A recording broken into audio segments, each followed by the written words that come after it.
না, জিনার সাথে সম্পর্ক করা যাবে না, জিনার সাথে সম্পৃক্ত রাখা যাবে না। জিনা যেখানে আছে সেখানে আমি থাকবো না, জিনার সাথে কোনো সম্পৃক্ততা থাকবে না। সুতরাং জিনাকে আমি ছেড়ে দিব, জিনার সাথে আর অগ্রসর হওয়া যাবে না। আল্লাহ রাব্বুল আলামিন আমাদের সকলকে জিনা থেকে বেঁচে থাকার তৌফিক দান করুক। সকলে বলুন আমিন। এইভাবে যত অপরাধ আছে, মালে ভেজাল দেওয়া, তেলে ভেজাল দেওয়া, ব্যবসায় কম দেওয়া, অন্যের জমিন ঠেলা, অন্যের জমির উপর আক্রমণ করা, অন্যের সম্পদে আক্রমণ করা, বাসের ভাইয়ের উপর জুলুম করা, নির্যাতন করা, জেনা করা, ব্যভিচার করা, চাঁদাবাজি করা, ইফতিজিং করা, মাস্তানি করা, যত খারাপ কাজ আছে ওই খারাপ কাজ করার ক্ষেত্রে ভয় করতে হবে কারে? ওয়াজিলাত কুলুবুহুম, তাদের অন্তর কেঁপে উঠবে কার ভয়ে? আল্লাহর ভয়ে। আল্লাহ কবুল করুক, বলুন আমিন। এরপর আল্লাহ রাব্বুল আলামিন কি বলে শুনেন? আল্লাহ রাব্বুল আলামিন বলেন, তারা হচ্ছে সচ্চা ঈমানদার, সচ্চা মুমিন, যারা ভয় করবে কারে? আল্লাহকে। জোরে কোন? আল্লাহকে। অন্তর কাঁপবে কার ভয়ে? এরপর আল্লাহ রাব্বুল আলামিন বলেন, وَإِذَا تُلِيَتْ عَلَيْهِمْ آيَاتُهُ زَادَتْهُمْ ঈমানা। আল্লাহ রাব্বুল আলামিন বলেন, যখন তেলাওয়াত করা হবে, আয়াত পাঠ করা হবে, আমার নিদর্শনগুলো বলা হবে, আমি আল্লাহ যে আয়াতগুলো পাঠাইছি, তোমাদের কাছে নিয়ম কানুনগুলো পাঠাইয়া দিলাম, শরিয়াগুলো পাঠাইয়া দিলাম, এই শরিয়ার কথাগুলো যখন শুনবে তার ঈমান আমি আল্লাহ বাড়াইয়া দেই। সুবহানাল্লাহ বলেন না? আর মুমিন হবে তারা, মুমিন হবে তারা যারা আয়াত পাঠ করলে, আয়াত শুনলে তাদের ঈমান বেড়ে যায়। সুবহান। হাবশিয়ার গোলাম ইথিওপিয়া থেকে আসতে হযরত বেলাল রাদিয়াল্লাহু তাআলা আনহু সিদ্ধান্ত নিলেন কালেমা পড়ে মুসলমান হয়ে যাবে। ও যুবক, তোমার মত একজন যুবক ছিল, আসার সিদ্ধান্ত নিলেন। আশপাশে যারা ছিল, মালিক যারা ছিল, সে একজন গোলাম মানুষ। ওই ব্যক্তিরা সিদ্ধান্ত করল, বেলাল কালেমা যদি পড়বা তাইলে শরীরের কাপড় চোপড় থেকে শুরু করে সব তো আমাদেরই সম্পদ, সব দিয়ে যাও, কিছুই তুমি নিতে পারবা না। হযরত বেলাল রাদিয়াল্লাহু তাআলা আনহু সব দিয়ে দিলেন। অবশেষে তার চর্মপরণে ছোট্ট এক টুকরা কাপড় ছাড়া আর কিছুই ছিল না। লম্বা ইতিহাস। হযরত বেলাল রাদিয়াল্লাহু তাআলা আনহু ইথিওপিয়া থেকে সিদ্ধান্ত নিলেন কালেমা পড়ে মুসলমান হয়ে যাবে, এরপরও পিছনে যাবে না। সিদ্ধান্ত নিয়ে আল্লাহ নবী সাল্লাল্লাহু আলাইহি ওয়াসাল্লামের কাছে চলে আসলেন। আল্লাহ নবী সাল্লাল্লাহু আলাইহি ওয়াসাল্লামের কাছে এসে হাতে হাত রেখে কালেমা পড়ে মুসলমান হয়ে গেলেন, কালেমা পড়ে মুসলমান হয়ে গেলেন।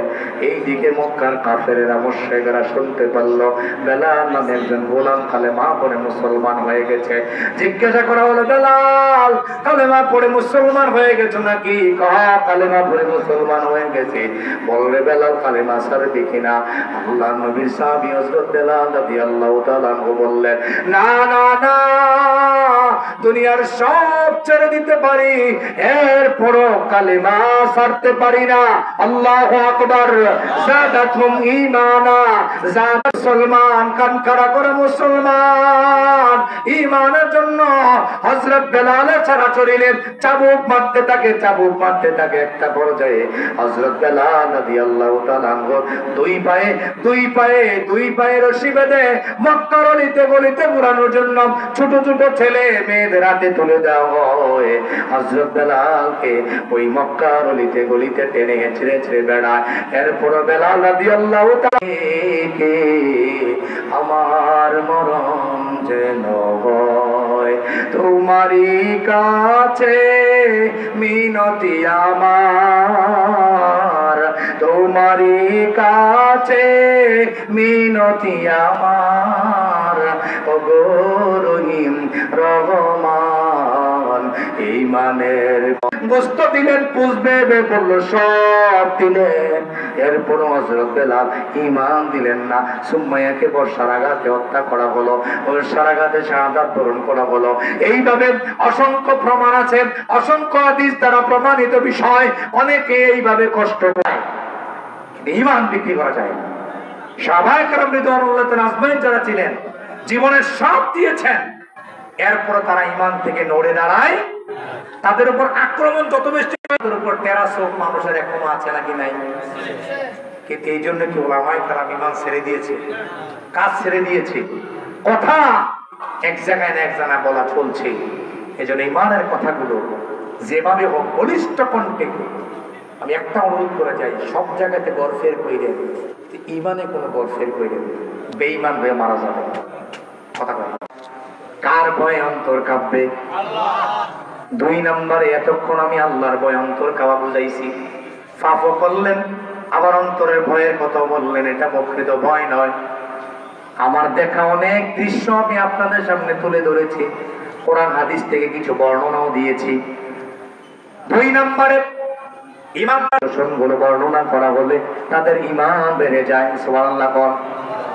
এখন অনেক মানুষ আছে কোরআন তেলাওয়াত তাদের কাছে ভালো লাগে না, আসেনি? জোরে কোন। আমি যখন ছোটবেলা ছিলাম, মুরব্বীরা দেখছেন বিষয়টা বেশি, প্রতি ঘরে ঘরে কোরআন তেলাওয়াতের আওয়াজ শোনা গেছে। এখন কোরআন তেলাওয়াত তো করে না, দূরের কথা, কোরআন তেলাওয়াতের এমন বেহাল দশা, যেখানে কোরআন আমরা হাত দেই সেখানে ময়লা পাওয়া যায়। হয়ে গেছে সকাল 8টার সময় ঘুমেতে ওঠে। কয়টা? 8টাতে ঘুমেতে ওঠে। আমাদের আনিস রহমান আসলামী একটা কথা বলে, আমার কথাটা খুব ভালো লাগে, এবং হাসান জামিল সাহেবের কথাটা বলছে যে এখনকার ছেলেরা, এখনকার অনেক লোকেরা আছে সকালে নাস্তা করে ঘুম দিয়া, কি দিয়া, 9টার সময় ঘুমোতে ওঠে। কয়টা? তাহলে তার সকালের নাস্তা করে কি দিয়া? আছে নাকি নাই? দূরে বলেন আছে নাকি নাই? তাইলে আমাকে বুঝতে হবে কোরআন তেলাওয়াতের আওয়াজ গড়ে গড়ে তুলতে হলে, প্রতি রুমে রুমে তুলতে হলে আপনার ছেলেকে, আপনার মেয়েকে কোরআন শরীফ শেখানোর ব্যবস্থা করতে হবে। যারা বড় হয়ে গেছে বয়স্কদের শিক্ষার ব্যবস্থা করতে হবে। যারা ছোট রয়েছে তাদেরকে এখন এই মাদ্রাসামুখী করা দরকার। কোরআন শরীফ যেখানে তেলাওয়াত করা হয়, অথচ আল্লাহ বলেন সাচ্চা মুমিন হচ্ছে তারা যাদের সামনে কোরআন তেলাওয়াত করা হলে, আয়াত পাঠ করা হলে তাদের ঈমান বেড়ে যায়। সুবহানাল্লাহ বলেন না? এখন আপনি তো নিজেও পাঠ করেন না, ছেলে মেয়েও পাঠ করে না, মেয়েও পাঠ করে না, ভূতের বউ একটা বিয়ে করে আনছে, হেবিডিও পাঠ করে না। আছে নাকি নাই? আছে নাকি নাই? পারবেন ইনশাল্লাহ? মুরব্বীরা সিদ্ধান্ত নেন। আদর্শ পরিবার গঠন করতে হলে, সচ্চা মুমিন হতে হলে কোরআন তেলাওয়াতের বিকল্প আর কোনো রাস্তা নাই। পরিষ্কার কথা। এই জন্য তেলাওয়াত বাড়াতে হবে, প্রতি ঘরে ঘরে তেলাওয়াত হবে, পারলে অর্থ সহকারে পড়বে। তাইলে আল্লাহ কোরআন শরীফে কি কইছেন? আপনি একান্তই পারেন না, আর শেখা সম্ভব না। যারা তেলাওয়াত করে তাদের পাশে বসে থাকবেন। পারবেন না ইনশাআল্লাহ? মাদ্রাসা যেখানে পড়ানো হয় সেখানে বসে থাকবেন। এখন আমাদের সমাজে উল্টো মাদ্রাসা তো পড়াই না, পারলে মাদ্রাসা নিয়ে আরো অনেক কথা। আল্লাহ রাব্বুল আলামিন বলেন, وَإِذَا تُلِيَتْ عَلَيْهِمْ آيَاتُهُ زَادَتْهُمْ إِيمَانًا। আল্লাহ রাব্বুল আলামিন বলেন, তাদের সামনে যখন আমার আয়াত পেশ করা হয়, আমার নিদর্শন পেশ করা হয়, তাদের ঈমান বৃদ্ধি করে দেয়। সুবহানাল্লাহ কোন।